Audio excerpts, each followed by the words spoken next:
This is the X-Zone Broadcast Network, broadcasting worldwide on broadcast affiliates and satellite program providers, including CNN Broadcast Network, Sirius Satellite Network, Star Media, Good News Radio Network, Angel Broadcast Network, Wiki Broadcast Network, and WPBN TV. For more information on the X-Zone Broadcast Network, visit us at www.xzbn.net.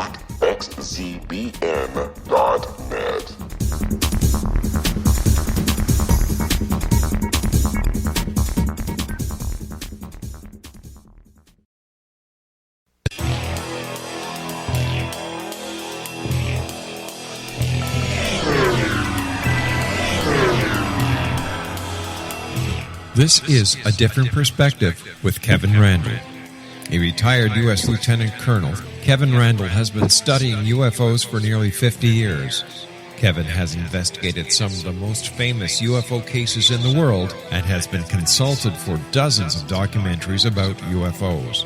Considered one of the leading experts into the Roswell UFO crash of 1947, Kevin has written more than 25 books about UFOs, including the recently published Roswell in the 21st Century. Now, here is the host of A Different Perspective, Kevin Randle.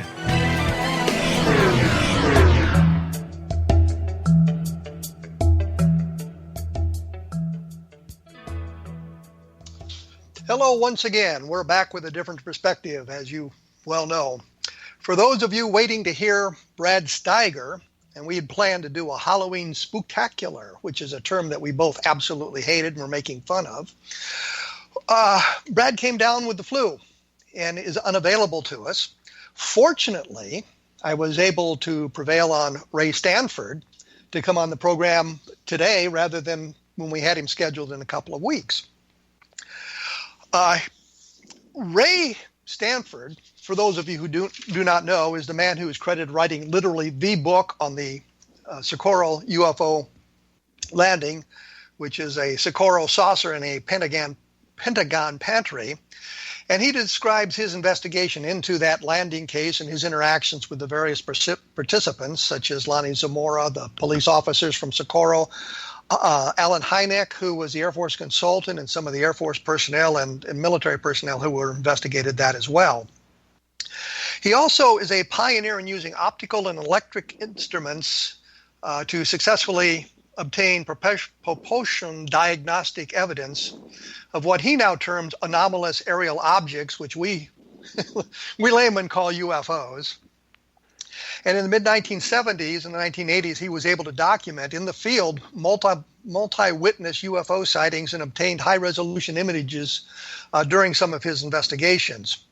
What I find absolutely fascinating here, he is the only person in UFO studies and research who has discovered and documented a new species of dinosaur. I will attempt to pronounce it, and I'm sure he'll correct me if I get it wrong. It is a Propanoploaurus marylandicus, and it's on display in the Smithsonian Museum of Natural History. He found the dinosaur inside the Washington, D.C. Beltway, and apparently the astronomers at the Goddard Space Flight Center, or whatever the name of that place there in Washington is, had been walking over it for years. So that is kind of an interesting thing, and is the only armored dinosaur hatchling reported in the United States, or in the eastern part of the United States. He has provided a number of links to scientific papers to give you more information about this, and unfortunately they're very long and very complicated, which do not work well on the radio. But I'll put them up at my blog, www.kevinrandle.blogspot.com, as soon as we have the link to the program up. So those of you who are interested in following up on that research can do that. So I would like to take this time to welcome Ray Stanford to the program. Welcome, Ray Stanford, to the program. Well, hi, Kevin. It's nice to be here. That's all you have to say after all that? That's all I have to say. And the pronunciation of your dinosaur, did I get that even close? Not quite. It's Propanoploaurus marylandicus. Okay. Well, there you go. My Latin is lousy. What can I tell you about it? As I mentioned earlier, you were the you may be the only living investigator who was originally at the site of the Socorro UFO landing back in April of 1964. And when I had Ben Moss and Tony Angiola on the program a few weeks ago, we had talked a lot about the landing, of course, at length. And he mentioned a photograph that you had taken of a Socorro-like object several months later. Could you tell me a little bit about that? Okay, that should be taken with great deal of caution. What it was, simply, after the events described in my Socorro book involving the zinc iron alloy scraped onto a rock in the Northwest Landing Gear imprint, after the events happened at Goddard Space Flight Center involving that described there, we went out, Bob McGarry and I drove on out, going back to Phoenix, our homes. We drove by Socorro, and on the 26th of August, I had an appointment to see Lonnie Zamora at 2 o'clock when he got off duty. And so we simply decided the best thing to do to spend the time before Lonnie was off duty was to go to the site and try to make some measurements of magnetic deviation. We didn't have a good instrument at that time, so we just used a compass, and using it a given distance from each plate of the steel dynamite shack, we recorded how many degrees and what direction it veered the compass, which probably has no scientific utility, but we did it anyway. And Ray, I have to interrupt you because we're going to have to take a break here. I know this first segment is very short, and I spend a lot of the time talking about it. But we will be back with Ray Sanford right after this, talking about the photographs that he took and a little bit more about the Socorro casing. We will return after these brief messages.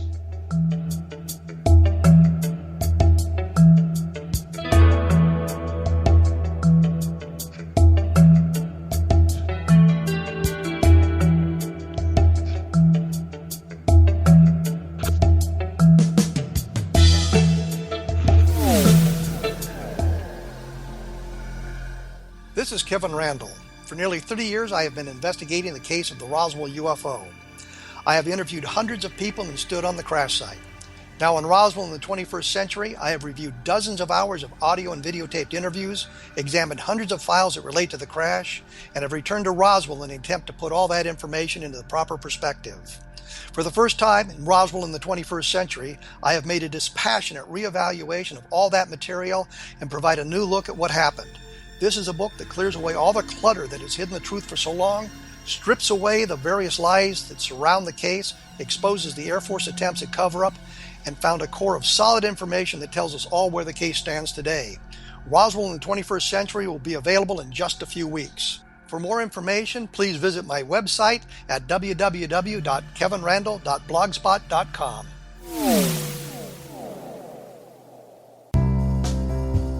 Gibbs A. Williams, Ph.D., is a practicing psychoanalyst, supervisor, researcher, and author in New York City. Much of his life has been dedicated to understanding nature and the uses of meaningful coincidences or synchronicities. His radical and original non-Jungian, non-mystical, non-magical theory of synchronicities illuminates much of the fog surrounding this challenging and perplexing topic. His ideas and manners are fresh, presented in a style that is both entertaining and highly informative. He is also an expert on crisis intervention, specially focused on violence reduction for the police and citizens, mastering anxiety, frustration, and stress without the use of medication, and effectively preventing and treating heroin addiction. Dr. Williams can be contacted at his email address at gwwilliamsny11@aol.com or visit his website at www.drgibbswilliams.com.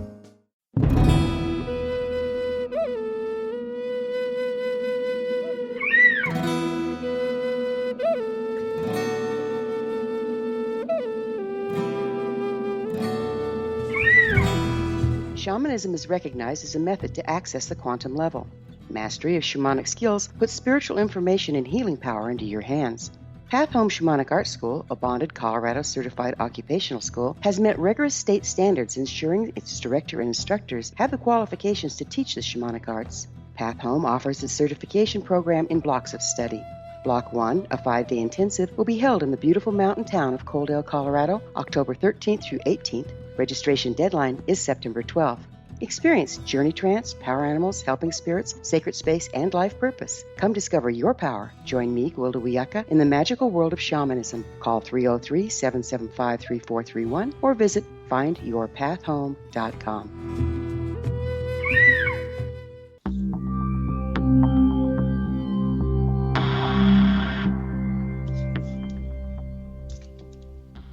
And we are back with my guest, Ray Stanford. There's a Stanford's in Cedar Rapids, Iowa, and that confuses me for a moment. Ray Stanford, who is the man that literally wrote the book on the Socorro UFO landing. And when we went away, we were talking about a photograph that he had taken near the dynamite shack that Lonnie Zamora had been heading toward when he saw the landed craft. And you were saying that you had been taking measurements, magnetic measurements in the area at the time, doing some work in preparation for meeting Lonnie Zamora. So when I interrupted you, you were taking your measurements. So let's go from there.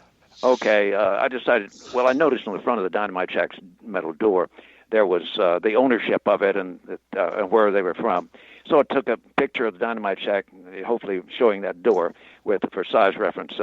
My friend was with me, standing beside it, and this is the picture that Tony might have been talking to you about. I really wish people wouldn't talk about it until we have something more definite. The thing was that years later here, I heard a report on the internet, someone asking for who owned the dynamite shack, and I pulled an 8x10 photograph out of my old Socorro file to try to see if I could read the writing that was done in metal on the door telling who owned it. And when I did, I was kind of astonished to see that back on the western horizon, there was something that if it was real in the sky, certainly neither Bob McGarry nor I, who were there, saw anything. Of course, we weren't looking. We were just there to measure the dynamite shack and get on to meet Lonnie Zamora at 2 o'clock. So anyway, in the picture, it shows several objects. On the far left, it shows a thing that looks like it could be the Socorro object with the ends not pointed right toward you, but off to one side, and with no landing gear. But on near the far right side, there's something that looks spookily like a photograph of the object with its landing gear out, very much like drawn in my Socorro book, landed, but here in the air, and you see what looks like a landing gear and the object.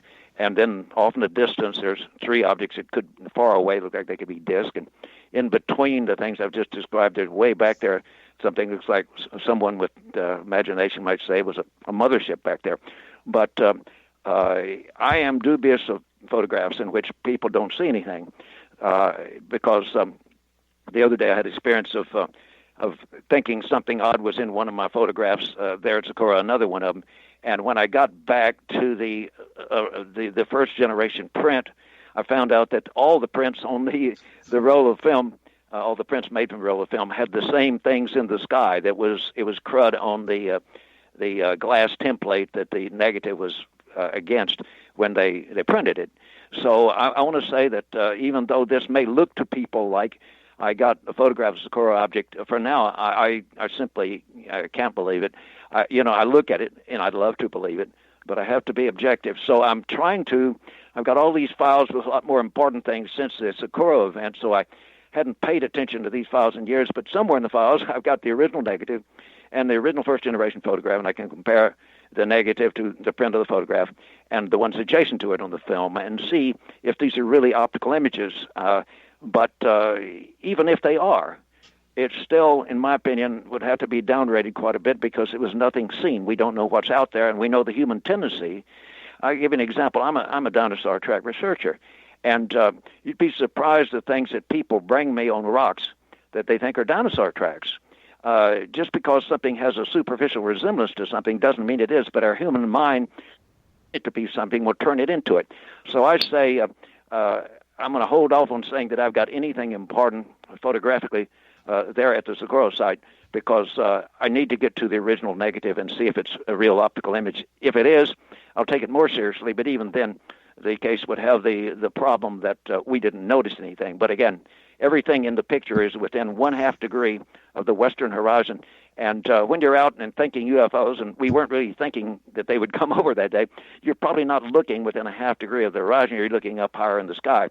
But anyway, we didn't see anything, so that's the story. There are a lot more interesting aspects to the Socorro case and evidences that have not yet been brought forth that may hold a lot more importance.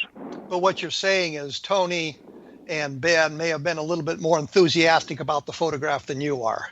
Yes, they haven't been on this so many years to see how you have to be extremely cautious, and I'd say that's that they see it and wow, this looks like Ray has photographed the object. But at this point I wouldn't say so at all. Oh, so we kind of cleared up the picture problem then. I noticed when talking to both Ben and Tony on the radio a couple of weeks ago that they were very excited about the case, and they seemed to be very level-headed and very cautious about many, many things. But this happens to be one of the things they may have been a little bit more enthusiastic for than you would like them to have been. Right. I mean, after all, I took the picture, and well, we'll see. Within the next few weeks, if I get time away from my work related to dinosaurs and mammal tracks, I will. I'll try to get back to it, and we'll solve the mystery of whether the photograph at least shows optical images or whether it's an artifact of some sort. Okay, that's good. Talking to them also, they had kind of made the case that Lonnie Zamora never said he'd seen beings or creatures or aliens or things, but he talked about just seeing white coveralls down there by the craft. And I noticed in your book that it seems that Lonnie had been somewhat more specific in what he had seen. That Absolutely. there was, and I hesitate to use the term alien creatures, but there were humanoids down there, Yes. things with heads and hands and feet and that sort of thing. Is that correct? Right. Let me say that if they're saying that, I'm going to have to get on to them, because that is not the case at all. In fact, Lonnie Zamora kind of laughed at the fact that he, that Hynek was saying at his news conference on the 29th of April that he had said, well, he only described something, like some kind of white coverall, maybe like it would be hanging on a line or something. No, let me explain that. Ironically, just before that media conference in which Hynek was interviewed by Walter Schroed of Radio KSRC Socorro, I had been at the site with Lonnie Zamora, Sergeant Sam Chavez, and Hynek. And Hynek stood right there, and we talked about what Lonnie saw. And he described them not as coveralls. He described them as small figures. And I said, Lonnie, do you have any idea what size these figures were? Now, he was objective. He didn't say people, he said figures. But he was clear that these were animate things, not just coveralls. He said they looked like they were wearing white coveralls. Okay, I asked him if he had any idea of size, and he said yes. He said, now the one that turned, he said one of them turned his head around and looked like he had probably heard the car coming up the hill in the gravel or something, and turned around and looked as he topped the hill. And he said this figure looked startled. Well, coveralls don't look startled. Yeah, I wondered about that because I'd seen that in a lot of descriptions where they reacted to the presence of Lonnie Zamora there, and I wondered how do white coveralls react? Yeah, it's a good question. Now, as we talked, and I said, well, he put his hand up beside a certain branch that was sticking out of the creosote bush that was just on the north side of the northwest landing gear, and he said the head came right about to here. And I said, well, that's really pretty small. How would you characterize them in human terms? He said, well, it was about the size of a 10-year-old kid, and then that's not very big. So he was definitely not describing just coveralls. He said they were wearing what looked like white coveralls. But Hynek absolutely heard him describe them as figures, and that jumped, and that were wearing what looked like white coveralls, and then his head jerking and turning, and he described exactly. He put his hand right there on the bush where he saw his head. And Zamora was a good, talented observer and had good memory about observations. I could go into reason how we know this. But anyway, ironically, when we got to the media conference, within 20 minutes after this conversation in which Hynek stood right there and heard all of this, he said that Zamora had never described anything to him about seeing any figures, that he described something that might have resembled white coveralls. right there with me in the room, who had stood right there with him, and Lonnie Zamora describing this. Well, in fairness to Ben and Tony, I may have misunderstood what they were saying, but it was my impression they were saying that Lonnie had never talked about anything other than the white coveralls. And I also noticed in going back through the Project Blue Book file on this, that Hynek's report, his first report in the Blue Book files, mentions nothing, absolutely nothing, about seeing any creatures or any figures or anything like that at all. He skipped over that completely. Yes. He skipped over a lot of things. For example, in his report, when we came back up out of the ravine in preparation to going to the media conference, when we got up to the top, Alan Hynek asked Zamora to go through exactly what happened when he pulled up there. Now, the police car that was there belonged to the state police, Sergeant Sam Chavez's car of the state police, and Zamora pointed out that Hynek had asked him to put the car exactly where he had pulled his. Now, contrary to anything you will see in the Air Force reports, any of them, the car was 50 feet from the center of the landing quadrangle. And Zamora talked about how he knocked his microphone out, picked it up, and stepped out of the car, and he took 3 steps toward the device that was sitting in the ravine. Now, keep in mind that he had his glasses on, and this object was in the vicinity, let's say 18 to maybe around 18 feet long. And he's only, when he got 3 steps, he was taking big steps, he said, he was really, he was in a state of wonderment, but he could plainly see the red so-called insignia, or whatever you want to call it, on the side. He could see that they were landing gear. And all of a sudden, there was a terrible roar that at first he thought was an explosion. In response to this, having been trained in the military, he flew to the ground, turned his head in the opposite direction of the object, and he showed us exactly where he hit the ground. And in my Socorro book, we have a very accurate, detailed drawing of exactly how he showed us he was on the ground. Now, Hynek does not mention that. His feet were 35 feet from the center of the object as it's projected onto the ground beneath it, where the so-called exhaust and takeoff, so-called flame would have been. That close. And it's not mentioned at all in the report. So the report, Hynek was an extremely absent-minded person. But if that's all due to absent-mindedness, I'm surprised, because these are very important features when you talk about figures that reacted and short figures. I think that Hynek was probably fully conscious of the fact that it had been recommended to Lonnie Zamora by FBI agent Arthur Burns. Well, wait. Let's clarify that. You say recommended to him, and I think it was Captain Holder who recommended him not describe the symbol. Yeah, right. But the point is, it was recommended as opposed to ordered. He was not. That's correct. I think it's an important distinction. No, let's not switch the subject, Kevin. We're talking about not the symbol. We're talking about what he was told by FBI agent Arthur Burns about recommended, about the actual occupants and their size. See, now that's the thing. He didn't tell him, you can't describe these little characters. He said, in effect, he said, well, Lonnie, if you talk about seeing these little figures beside this thing, people are going to laugh at you and make fun of you, which they did. He was right.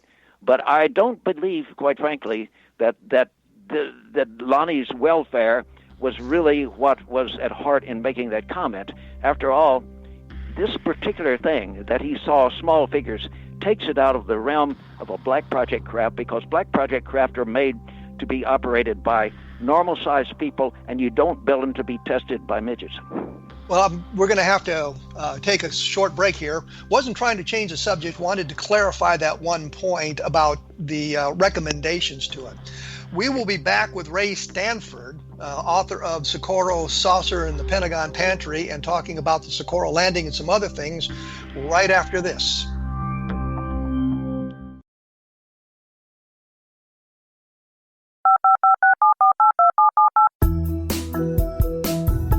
Did you know that when you're on the road with limited data or Wi-Fi, you can still listen to the X-Zone radio show with Rob McConnell, The Science of Magic with Gwilda Wiyaka, High Tech with Corey Kay, and every minute of the 24/7, 365 programming of the X-Zone Broadcast Network by calling 712-432-9459, courtesy of TalkStream Live.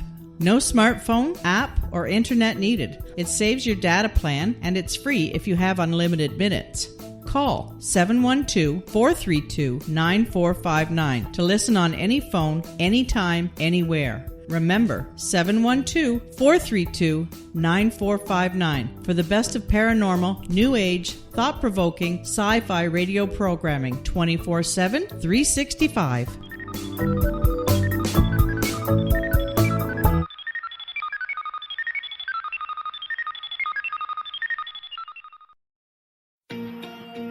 Wouldn't you love to know the secret to everything? Well then, meet Dr. Kimberly McGeorge and her cutting-edge breakthrough knowledge that combines science with possibility. Dr. Kimberly brings real-life answers and healing to those open to alternative solutions. She teaches solution-based programs and classes that will change all areas of your life forever. Specializing in conscious creation, intuitive readings, and energy medicine, you can rapidly shift health, relationships, business, and money and abundance challenges quickly. Receive her best-selling book, Secret to Everything, at no cost by going to secrettoeverything.com/X-Zone. That's right, transformation can start now. Just go to secrettoeverything.com/X-Zone and receive Dr. Kimberly's book for free.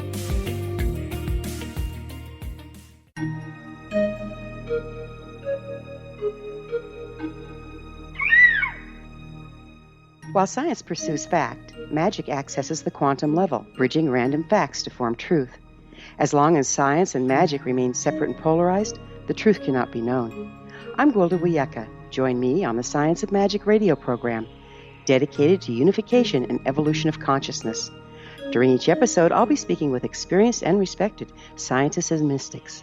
From astrologers to astronomers, from medical doctors to shaman, the scientific method to dowsing and intuition, we'll weave together information from seemingly divergent practices to promote unity and enlightenment. Join me, Gwilda Wiyaka, and the Science of Magic right here on the Mutual Broadcast Network. For more information, visit www.thescienceofmagic.net.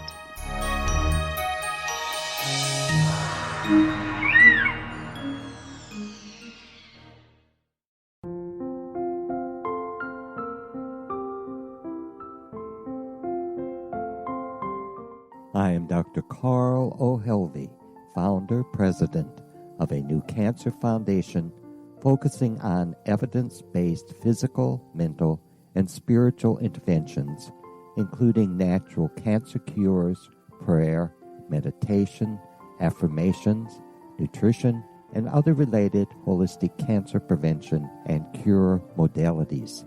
These are used in cancer education, research, and financing care. I ask for your help to continue this important work by donating at www.holisticcancerfoundation.com.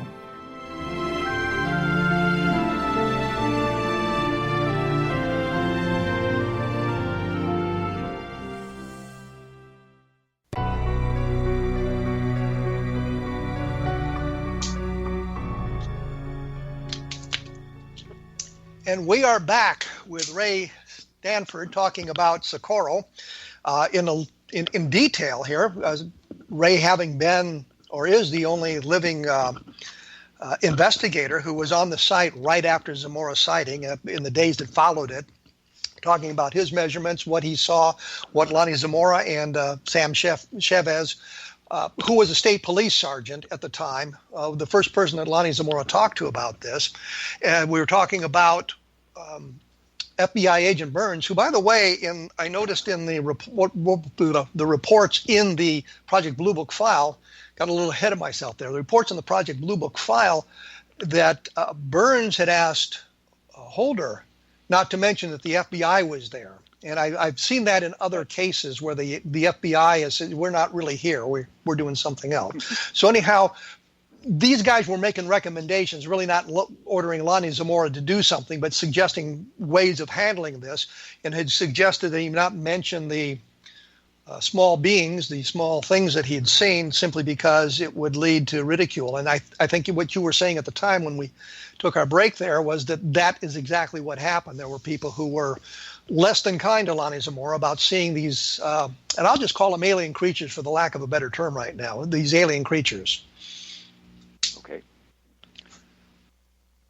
So Lonnie had seen the creatures.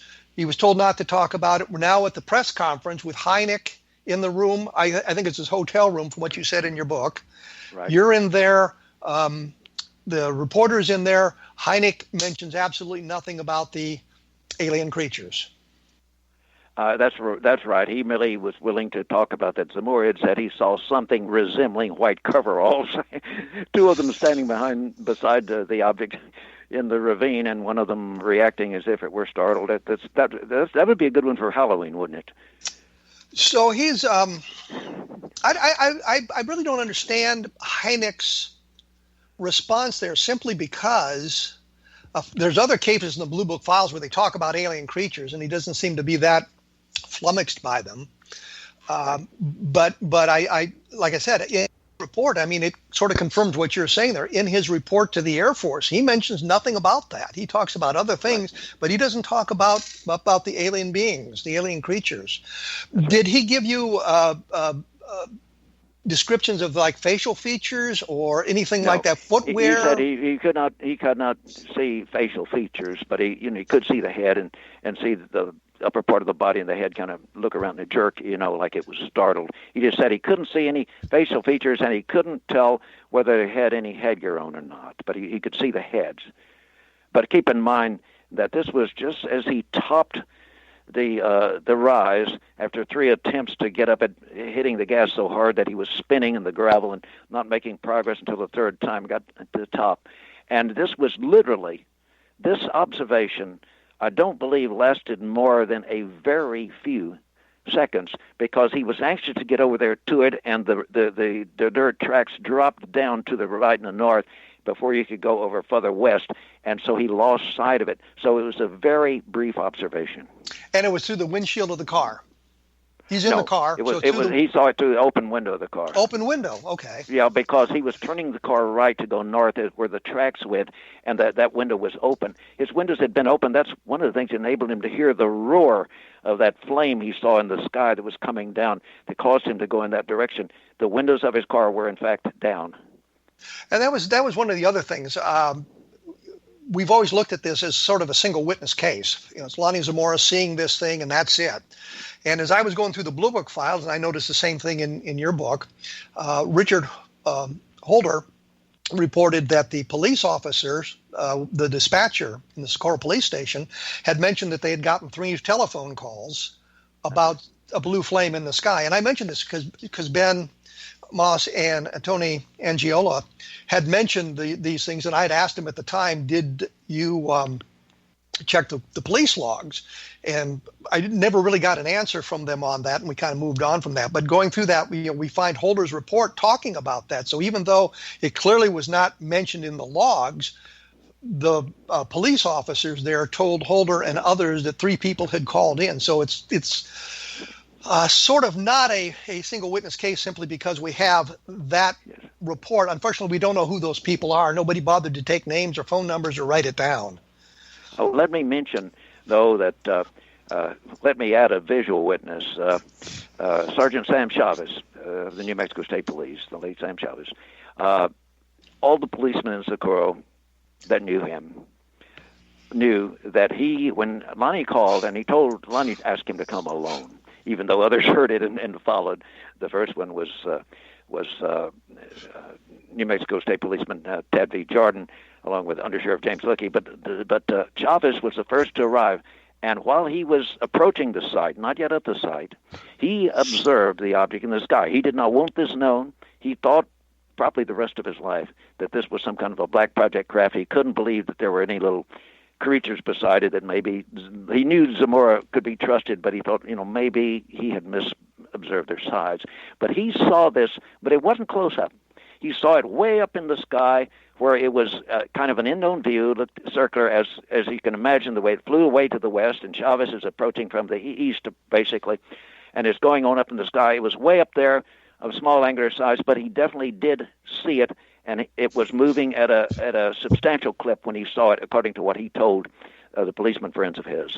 Now, there's a visual witness, and then Walter Schroed and I went into a restaurant bar there in Socorro on the night of the Tuesday, I guess the 29th of April, 1964, and we were sitting in there, and of course everybody in town knew who Walter Schroed was at the radio station. So two women there saw him and started talking about the case, and they said that while they didn't see it, they clearly heard it. And what they described, I mean, there's no question if you'd heard them that they were utterly sincere. If they were hoax in the first place, they'd have said they saw it. But both of them were taking care of their normal duties, whatever they do in their homes. They live in two different places. And each of them heard a terrible roar, and then it stopped. But then, a minute or so later, however long it was, they heard another roar. Well, their natural presumption was that maybe something had been launched from White Sands, and they were hearing a lot of noise from some kind of a launch or something related to White Sands, so they didn't look out. But they both said they heard it, and that the timing and the spacing between the first roar and the second roar were commensurate with Lonnie Zamora's description of the timing of the event. So there we had two auditory witnesses right there. Let me also say that I found the testimony, and I have an affidavit in my book, from Opal Grinder. And not only that, I talked to his son, who also witnessed it. Let me mention that, as some of the books say, there was a witness in the car that stopped there. There were four witnesses. I'm sorry, there were five. Apparently, a husband, a wife, and three sons. Three sons, and there were three sons. And these people, let me point out two things that most people haven't realized. They not only saw Zamora head over in that direction, they saw Chavez's car with lights flashing. Zamora's was not light flashing. He was just following the speeder. He wasn't chasing him. But Chavez was in a hurry because of the call to Zamora. Zamora thought maybe there had been a car returned in the ravine. So he didn't wait till after he got to the site and the thing took off. No, he radioed Chavez when he thought that this might have been some kind of a white car or something down the ravine had turned over, and that the little figures might have been some kids. Maybe their parents are caught inside or something. So Chavez is rushing out there with his lights flashing, and the witnesses saw that. They were actually quite a bit further south than most people realize when this happened, because they said that they were right alongside what they described as a trash dump, something to that effect. So anyway, Grinder and his son sounded very credible, and it was right at the end of the day, and his wife was rushing out to the bank for the day's deposit. But they were fascinated by what they heard, but they didn't realize what was being described because Zamora's case had not become public knowledge. Well, and the problem here is we don't know who the people were in the car. No. We have it secondhand from Opal Grinder, and I have no reason to doubt that he was telling the truth as he knew it, but we don't know who those people were. And it's interesting that with all the publicity of the sighting, especially in April of 1964, I mean, this was in the newspapers around the country. I think it was even broadcast on the network news broadcast, that those people never came forward to mention that they had seen this thing flying over the highway. I don't think that's puzzling at all. People are, because of the ridicule factor, people are extremely, keep in mind that if they come out after the report is out and say this, then they're backing up the story that from the policeman's standpoint, from Lonnie's standpoint, is a lot more incredible. Occupants were seen and so forth. And they've got three young boys. You think about, well, at school, what are they going to say? Hey, man, you seen little green men? They say the same thing they said to Lonnie. The kids in that town persecuted poor Lonnie. He got off the police force. He didn't like being there in the blue uniform and having them drive by and say, hey, seen any little green men lately? So he took a job managing a service station on the south side of town for a while until he took another job just to get out of the scene. And I can understand parents with three young kids that might like to talk about this, but don't want to drag the media feeding frenzy in on it. Well, that's a good point, but now we're 52 years later, and we still don't have a clue as to who those people are. So, unfortunately, I mean, it's an interesting story, but it does little to underscore or to support what. Yeah, I think of the same thing. Did Sergeant Chavez ever produce a written document about what he'd seen? Oh, no. Even though he would not dare have done so. This would draw attention to the case. He didn't want people investigating it. He truly, really thought that this was a black project craft. He just really could entertain any idea that UFOs might be something exotic coming from somewhere else. He was that kind of a very practical, call him a level-headed man, but he was skeptical. And he only confided it to his fellows in blue, and that was it. And they confided it to me, but I honored him. I know he would not want it out, and I'm one who, if somebody talks in privacy, I believe in keeping it that way unless they say you have permission. And I knew that Chavez would not possibly have granted permission, the fact that he saw it. Furthermore, he only saw a round object going away at high speed in the sky, which is commensurate with Zamora's final description of the observation, but that doesn't confirm the amazing things that Lonnie reported on the ground. No, but it helps underscore what he had seen, sure because here's somebody else that saw something in the sky, and I understand Chavez not wanting to get dragged into this, especially when you read about some of the things that Lonnie Zamora had gone through. I get that as well.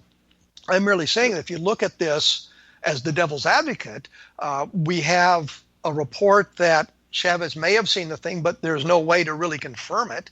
We have the witnesses that Opal Grinder talked to, but we have no names for that. The two ladies who heard the thing, again, we're in the same boat with that. We don't know who they are, so we can't get their perspective, even though it's 50 years later. So, I mean, those are kind of problems. Scientifically, that kind of stuff doesn't matter, at least in the context of ameliorating the viewpoint of the scientific establishment about this. You've got to have hard evidence. May I talk for a minute about some possible hard evidence that we may have on this case? Yes, let's do that right after this, because we've got to take another short break here, and we'll talk about that. And I wanted to talk a little bit about Project Starlight International. I think that may be where you're going with the hard evidence. So we will come back in just a few moments with Ray Stanford talking about UFOs and those sorts of things. And we will have on my blog, www.kevinrandle.blogspot.com, a couple of links to the scientific papers that Ray has produced about his dinosaur discovery. We will be back in.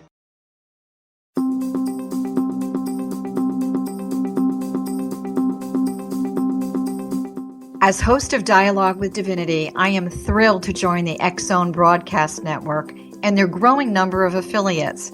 My quest for a connection to the divine ignited my successful career path as an international spiritual counselor for over 40 years, an author of 4 books, and well-known metaphysical educator. My clients call me their spiritual mama. So my job is to offer you a radio show to help you grow spiritually with wisdom and get specific tools from guests who are experts in their field. Tune in to Dialogue with Divinity and be part of the conversation with Spirit.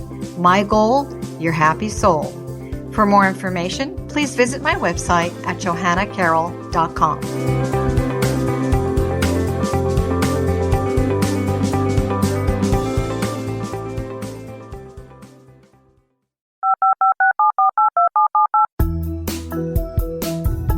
Did you know that when you're on the road with limited data or Wi-Fi, you can still listen to the X-Zone radio show with Rob McConnell, The Science of Magic with Gwilda Wiyaka, High Tech with Corey Kay, and every minute of the 24/7, 365 programming of the X-Zone Broadcast Network by calling 712-432-9459, courtesy of TalkStream Live.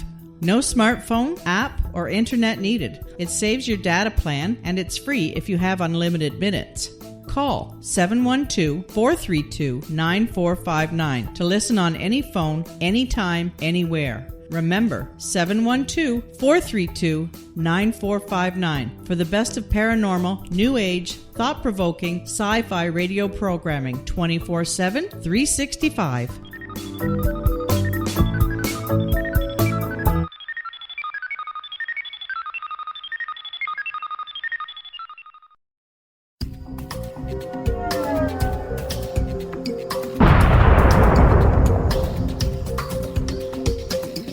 Coming soon to the X-Zone Broadcast Network is A Different Perspective with me, Kevin Randle, as your host.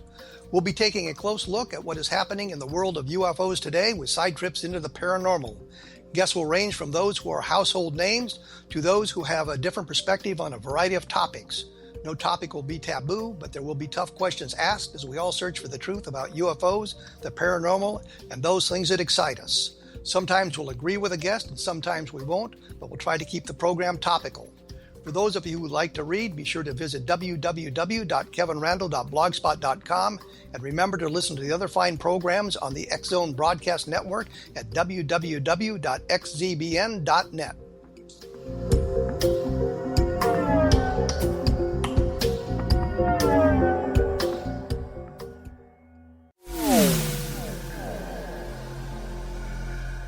This is Kevin Randle. For nearly 30 years, I have been investigating the case of the Roswell UFO. I have interviewed hundreds of people and stood on the crash site. Now in Roswell in the 21st century, I have reviewed dozens of hours of audio and videotaped interviews, examined hundreds of files that relate to the crash, and have returned to Roswell in an attempt to put all that information into the proper perspective. For the first time in Roswell in the 21st century, I have made a dispassionate reevaluation of all that material and provide a new look at what happened. This is a book that clears away all the clutter that has hidden the truth for so long, strips away the various lies that surround the case, exposes the Air Force attempts at cover-up, and found a core of solid information that tells us all where the case stands today. Roswell in the 21st century will be available in just a few weeks. For more information, please visit my website at www.kevinrandle.blogspot.com. What Happened in Benghazi is revealed by Nicholas Genix, author of Obama, Islam, and Benghazi. He informs the American people that President Obama deceived them by advocating a strong foreign policy prior to the 2012 presidential election, and Hillary Clinton supported this deception. As the title infers, there is a connection between Obama, Islam, and Benghazi. Ample evidence informs Americans that Obama's early indoctrination in the Quran developed an affinity for Islam, why the Quran is the source of discontent in many countries, and why the Obama foreign policy deception led to poor military action and caused the loss of American lives in Benghazi. Genix provides 36 questions for the Select Committee on Benghazi to validate if Americans are justified to mistrust President Obama and Hillary Clinton. An overview of Obama, Islam, and Benghazi is presented on the website www.futureofgodamen.com. That's www.futureofgodamen.com. Afterlife expert Roberta Grimes was the first one to say that dying can be fun. Now her best-selling book, The Fun of Dying, is available in stores worldwide. So if you wonder whether death ends life, how it feels to die, or what heaven might be like, The Fun of Dying was written for you. And if you have always been afraid of death, or if you worry that your life has no meaning, let The Fun of Dying ease your fears and bring new meaning to your life. Nothing said in The Fun of Dying is based on the teachings of any religion. Instead, Roberta draws on evidence to explain how death happens, how it feels, and what comes next. A lot of the best death-related evidence was produced in the first half of the 20th century. When it is put together with recent discoveries, it tells a consistent and amazing story. Roberta Grimes blogs and answers questions at robertagrimes.com. Her wonderful book, The Fun of Dying, is available on Amazon and at stores worldwide wherever books are sold.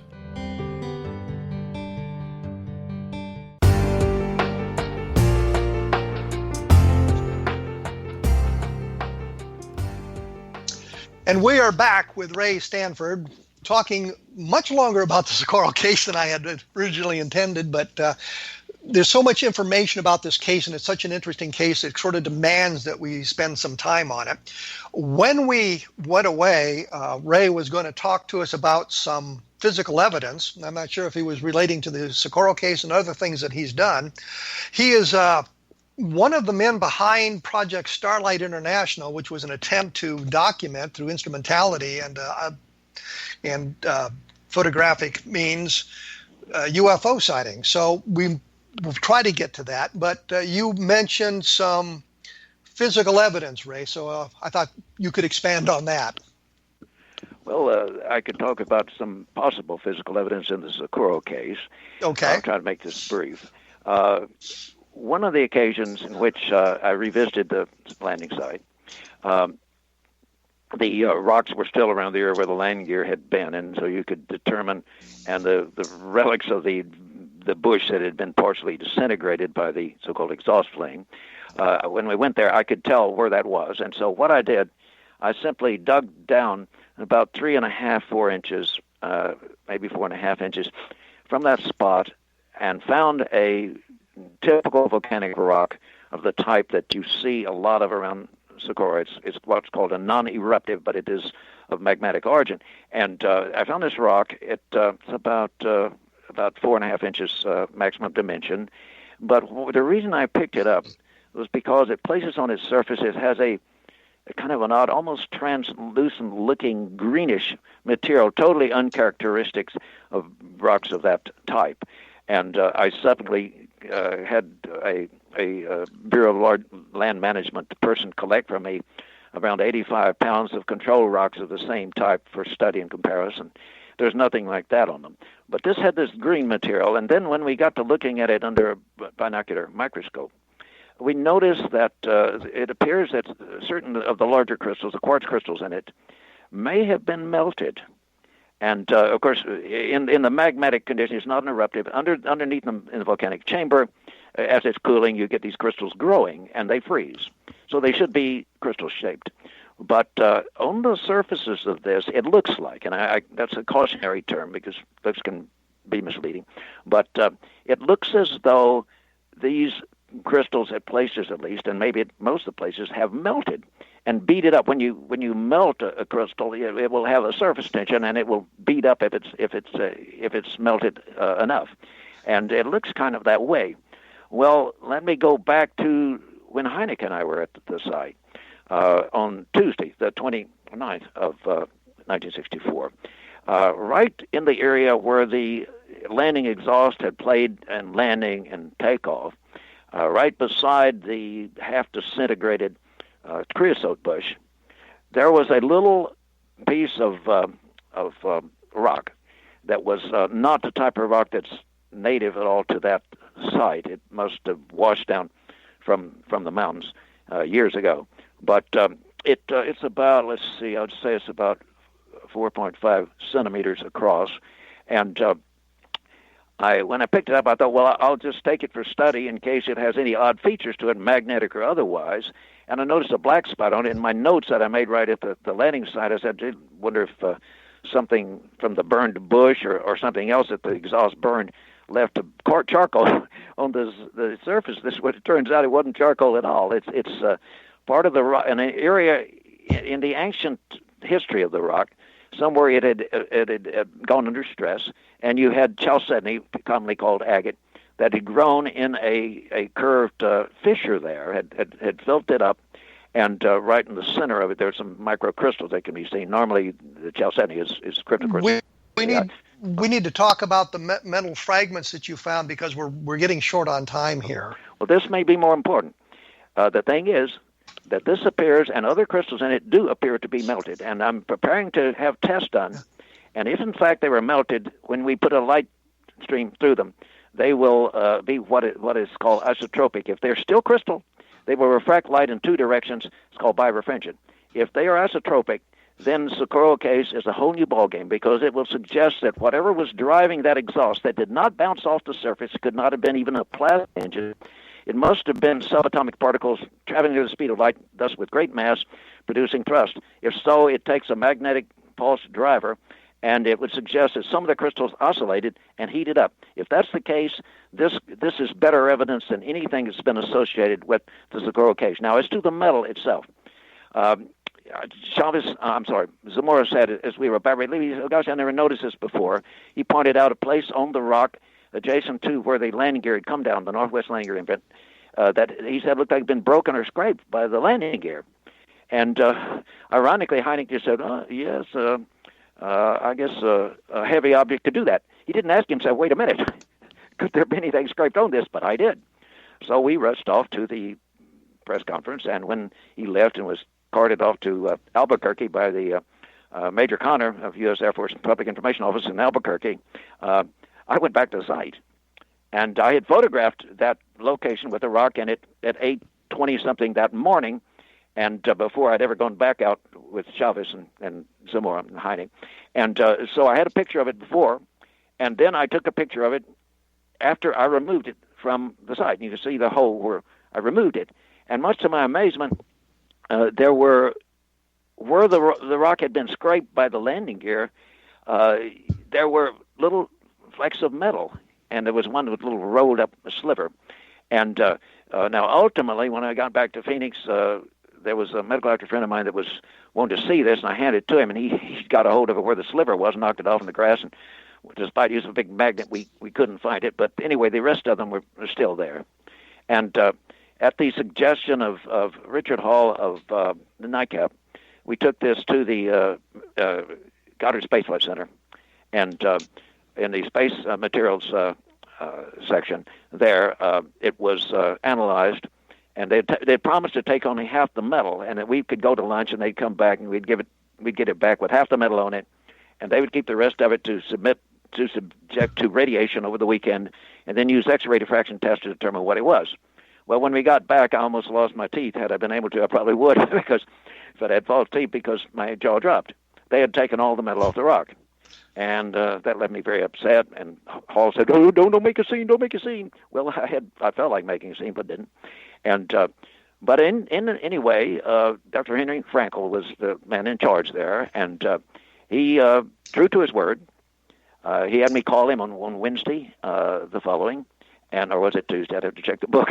And he said, "Ray, you'll find this interesting. That was on the alloy of zinc and iron that, according to our charts of all alloys produced, or charts of all alloys produced on the Earth, and we have very complete charts, there's no such alloy produced." And he said, so, it could lend itself to the interpretation. Wouldn't prove it, but it does lend itself to the interpretation that this might have had an extraterrestrial origin. He actually said that. He said, there's just a few little traces there that we don't know what they were, but we're going to do some tests, some further tests, and we'll let you know. But subsequently, to make a long story short, there was a cover-up. They came back and claimed, it was all a big mistake. Now Frankel didn't tell me this. I don't think he wanted to. I think he had to get a flunky to do that, somebody under him, I'll say. And another person named in the book called me and said, it was all a mistake. Well, I immediately called the head of the Department of Chemistry at Elmore College in Corpus Christi, where I was after I'd come back from Goddard, and where my parents lived, and he said such a mistake could not be made. And that pretty well settled to me that I hadn't been told the truth. But Dr. Hynek asked several major people in analysis whether that mistake was possible. They told him no, and he said, Ray, you know what? If I were you, now this was after he was free of the Air Force after 1969, but he said, if I were you, I would just accept the original statement. And by the way, Hynek went and liked my book, and he went over to the Manned Space Flight Center back in the days when John Schuessler was there, and I learned this from John. He actually donated a copy of my Socorro book to the technical library of the Manned Space Flight Center outside Houston. So they have a copy of the book in case they want additional information. Yeah, that's right. Well, they do if it's still there. And that kind of brings up a question. We've mentioned the book several times, Socorro Saucer in the Pentagon Pantry.